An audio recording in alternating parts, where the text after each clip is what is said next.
ሰላም ጤና ይስጥልን ውድ የሐሳብ ሚዲያ ቤተሰቦቻችን እንደምን ቆያችሁልን? ዕለታዊ የሐሳብ ዴይሊ ፕሮግራማችን እንሆ ተጀምሯል። በዛሬ የሐሳብ ዴይሊ ፕሮግራማችን የምናነሳው የኢትዮጵያ የዲፕሎማሲ እንቅስቃሴ ይሆናል። ኢትዮጵያ በተለይ ደግሞ የበርካታ ኤዥያ ሀገራቶች ትኩረትን ስባለች። ኤዥያ እንደምናውቀው እንግዲህ ከዓለም ግዙፍ አህጉር ከመሆኗም አንጻር በርካታ ሚሊዮን ሕዝብ የሚኖርባትና በርካታ ትልልቅ ኢኮኖሚ ያላቸው ሀገራቶች የሚኖሩባት ትልቅ አህጉር ነች። ነገር ግን ከአፍሪካ አህጉር ደግሞ ግንባር ቀደሟና በኢኮኖሚ እድገት ፈጣን እድገት እያስመዘገበች የምትገኘው ሀገራችን ኢትዮጵያ የኤዥያ በርካታ ታላላቅ ሀገራቶች የኢትዮጵያ ከፍተኛ ፍላጎት አላቸው። እነዚህ ሀገራቶች በኢትዮጵያ ለምን ፍላጎት አደረባቸው? ኢትዮጵያ ከኤዥያ ጋር ምን አይነት ግንኙነት አላት? የኤዥያ ትልልቅ ሀገራቶችስ ከኢትዮጵያ ጋር ምን እየሰሩ ነው በሚለው በዛሬ ጉዳያችን በሰፊው የምናነሳ ነው የሚሆነው። ሀገራችን ኢትዮጵያ በቅርብ ጊዜ እንግዲህ ከኤዥያ ሀገራቶች ጋር በርካታ የዲፕሎማሲ የንግድ እንደዚሁም ደግሞ የኢንቨስትመንት ስራዎችን እየሰራች ትገኛለች። በአሁን ሰዓት በሀገራችን የተለያዩ ኢንዱስትሪዎች ወይንም ደግሞ የተለያዩ መዋለ ንዋያቸውን ከሚያፈሱ ባለሀብቶች መካከል በርካቶቹ የኤዥያ አህጉር ባለሀብቶች ናቸው። እነዚህ ባለሀብቶች ኢትዮጵያን ለምን ተቀዳሚ ሀገር አደረጉ? እነዚህ ባለሀብቶች ኢትዮጵያ ውስጥ ምን አይነት ስራዎችን ይሰራሉ? ከኢትዮጵያ ጋር ያላቸው ግንኙነት ምንድን ነው የሚለውን በሰፊው የምንመለከት ነው የሚሆነው። እንደምናውቀው ሀገራችን ኢትዮጵያ ከአፍሪካ በእድገት ላይ ከምትገኝ ሀገር ግንባር ቀደሟ ነች። ነገር ግን የቀጠናው ሀገራቶች የኢትዮጵያን የዲፕሎማሲያዊ እንቅስቃሴ አይወዱትም። ምክንያቱም ኢትዮጵያ ከበርካታ የዓለም ሀገራቶች ጋር ሰፊ የሚባል የዲፕሎማሲ እንቅስቃሴ አላት። ነገር ግን የቀጠናው ሀገራቶች እነሱ የሚፈልጉት ቀጠናውን ለጸብ ወይንም ደግሞ ለግርግር ነው። ነገር ግን ቀጠናው በአፍሪካም ብሎም በተለያዩ የአረብ ሀገራቶች ወሳኝ ቦታ ነው። ይህን ወሳኝ ቦታ ደግሞ በተለይ ደግሞ ትልቅ ኢኮኖሚና ትልቅ የሀገር ግንባታ ይዛ የምትኖረው ኢትዮጵያ እንደመሆኑ አንጻር ኢትዮጵያ የቀጠናው ሀገራቶች እንደሚመለከቷት አይደለም የምትመለከተው። ኢትዮጵያ ከቀጠናው ሀገራትም አልፋ እንግዲህ ወደ ዓለም አቀፉ የዲፕሎማሲ እንቅስቃሴ ትኩረቷን አድርጋ መስራት ከጀመረች ሰንበትበት ብላለች። ለዚህም ነው ሀገራችንን ኢትዮጵያ የተለያዩ የኤዥያ ሀገራቶች ግንባር ቀደም ተቀዳሚ ያደረጉት። ከቅርብ ጊዜ ወዲህ እንግዲህ የተለያዩ የኤዥያ ሀገራቶች ኢትዮጵያን ቀዳሚ ምርጫቸው አድርገዋል። በኢንቨስትመንት፣ በንግድ፣ በቴክኖሎጂ እንደዚሁም በተለያዩ ስራዎች እንዲሁም ደግሞ አፍሪካን ወይም ደግሞ ወደ አፍሪካ መዋለ ንዋያቸውን ለማፍሰስ ሲፈልጉ የመጀመሪያ ተቀዳሚ ምርጫቸው ኢትዮጵያ ነች። ታዲያ በዚህ ጉዳይ ላይ እንግዲህ የኤዥያ ሀገራቶች ለምን ኢትዮጵያ ምርጫቸው አደረጉ? ኢትዮጵያስ ምን አይነት ሀብቶች ቢኖራት ነው እንደዚህ ተወዳጅና በኤዥያ ሀገራቶች ተቀዳሚ ያደረጋት የሚለውን እንመለከታለን።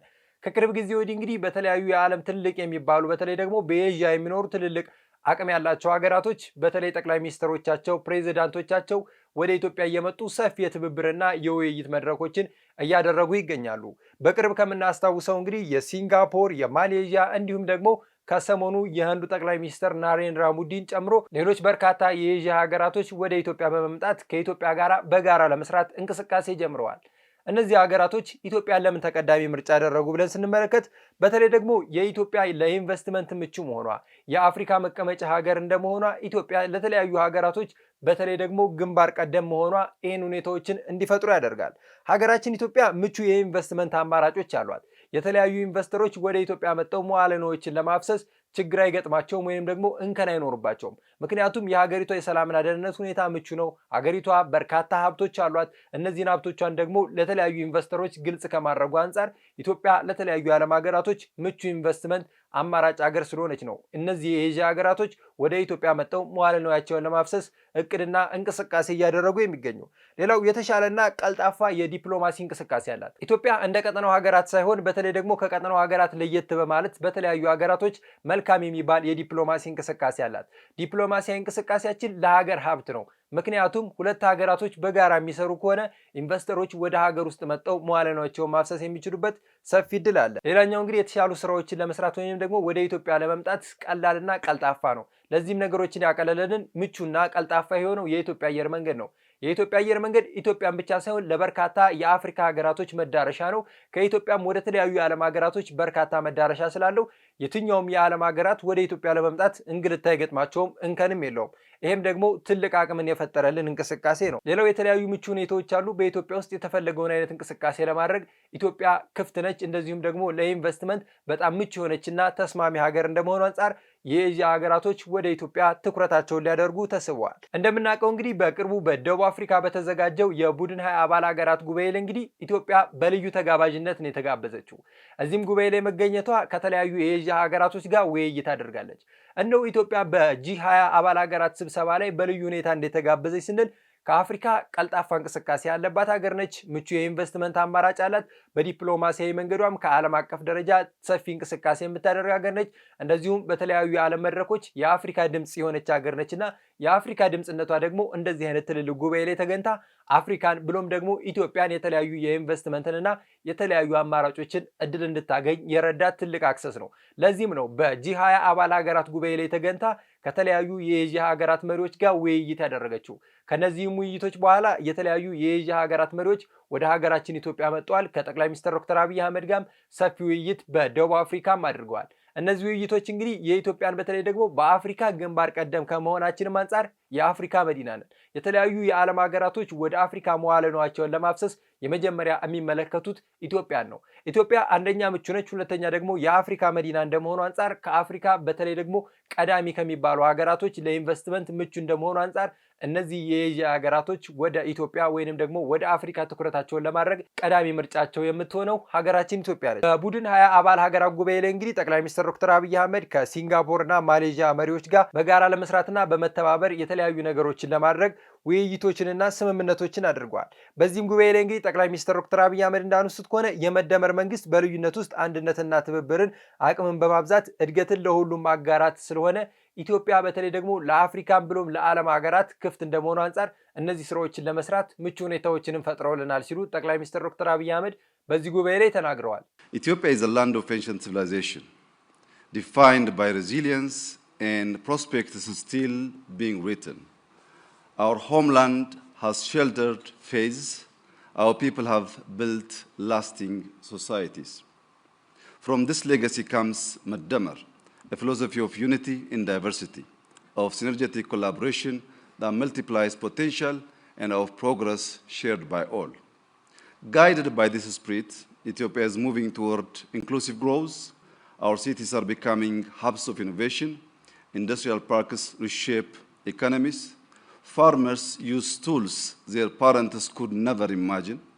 Young entrepreneurs are building businesses that were impossible to dream of a generation ago.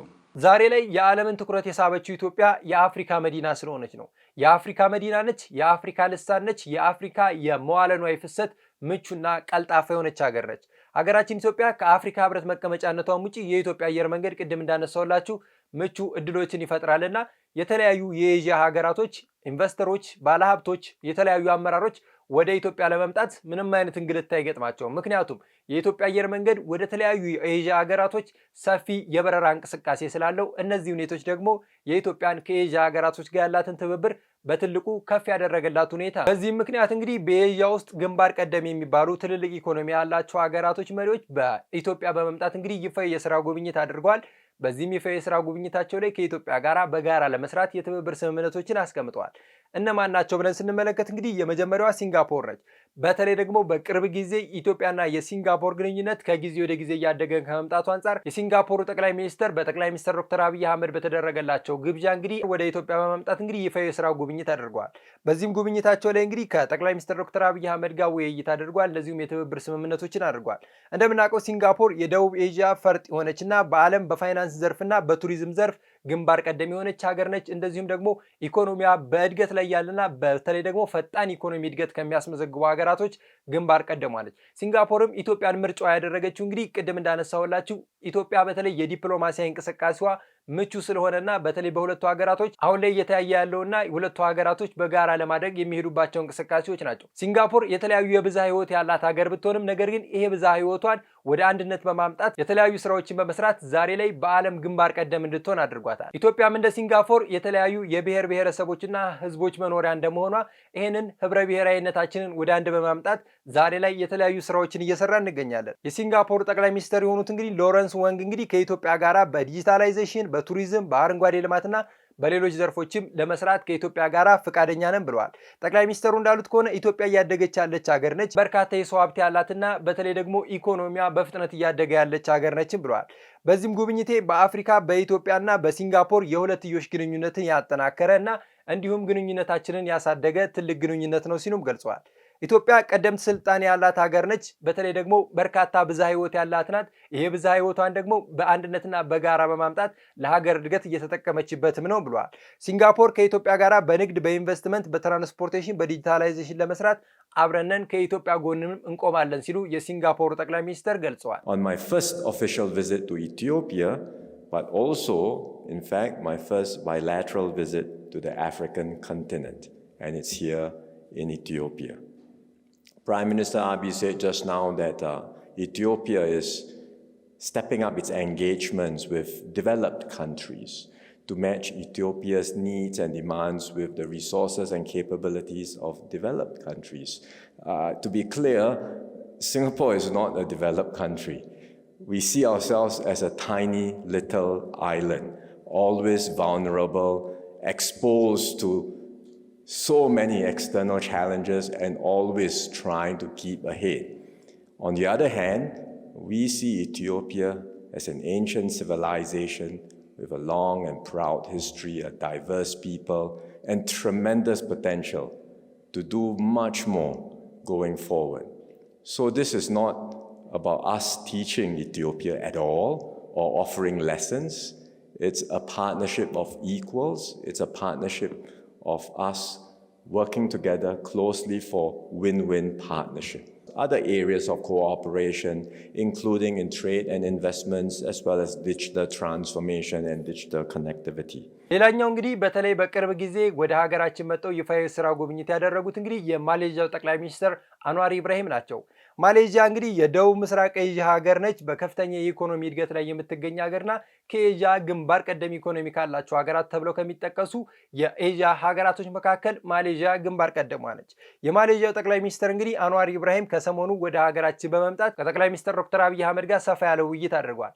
እነዚህ ሁለት ሀገራቶች በተለይ ደግሞ በተለያዩ ዘርፎች ላይ በጋራ ለመስራት የተለያዩ ስምምነቶችንም አድርገዋል። በዚህም በሁለቱ ሀገራት የጋራ ግንኙነት ላይ ጠቅላይ ሚኒስትር ዶክተር አብይ አህመድ እንዳሉት ከሆነ ቁልፍ በሆኑ ሴክተሮች ላይ በተለያይም ማሌዥያ ያላትን የኢንዱስትሪ ኢንቨስትመንት በቴክኖሎጂ በአግሮ ፕሮሴሲንግ እና በኤሌክትሮኒክስ ዘርፎች ትልልቅ አቅም ያላት ሀገር ነች። ይህንን አቅሟን ደግሞ ከኢትዮጵያ ጋር በመስራት ኢትዮጵያ አሁን እያሳደገች ካለችውና እያመጣችው ካለችው ለውጥ አንጻር ጋር ስናወዳድረው ትልቅ ጠቀሜታ የሚኖረው ነው ብለዋል። እንዲሁም የማሌዥያው ጠቅላይ ሚኒስትር አንዋር ኢብራሂም እንዳሉት ከሆነ በውይይታችን የሁለቱ ሀገራቶችን የዲፕሎማሲያዊ ግንኙነት በማጠናከር በንግድ በኢንቨስትመንት እና በሌሎች ስራዎችም በሰፊው ለመስራት ከኢትዮጵያ ጋር ስምምነት አድርገናል። ወደ ኢትዮጵያ በመምጣቴም ትልቅ ደስታ ተሰምቶኛል። ምክንያቱም የአፍሪካ መዲና የሆነች ሀገር ከኢትዮጵያ ጋር እንደዚህ አይነት ግንኙነት ማድረግ ከአፍሪካም ጋር ሰፊ ግንኙነት ማድረግ ነውም ሲሉ ገልጸዋል። ጠቅላይ ሚኒስትሩ አያይዘው እንደገለጹት ከሆነ ከኢትዮጵያ ጋር በአዳዲስ ቴክኖሎጂ በዲጂታል ትራንስፎርሜሽን እና እንደዚሁም በሌሎች ዘርፎች በጋራ ለመስራት ይሄ ትልቅ የትብብር ውሳኔና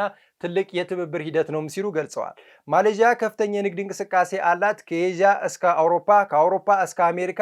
በዚህም የንግድ እንቅስቃሴዋ ወደ አፍሪካ ሰፊ ትኩረቶችን አድርጋለች። ወደ አፍሪካ ትኩረቷን ስታደርግ ደግሞ ቀዳሚ ተመራጯ ኢትዮጵያ ነች። ከኢትዮጵያ ጋር የንግድ እንቅስቃሴ ማድረግ ከአፍሪካ ጋር የንግድ እንቅስቃሴ እንደማድረግ እንደመሆኑ ከኢትዮጵያ ጋር እነዚህ አይነት እንቅስቃሴዎች ማድረጋችን ትልቅ ጠቀሜታ ይኖረዋልን ብለዋል። Discussions covers a comprehensive area. Of course, diplomatic engagements must ultimately result in strong economic fundamentals of trade, investments, and relationship that covers research, tourism, collaboration in various fields, including culture, the arts, which we have actually deliberated at great length. But beyond that, of course, some of the new technology, the new challenges, new direction, includes energy transition, digital transformation, which includes, of course, data centers, AI, semiconductor. We have our strength and you have your strength. And I think this collaboration is important. Both of us share the need to focus on enhancing this bilateral relations, trade, and using our countries to penetrate the neighboring countries in the region.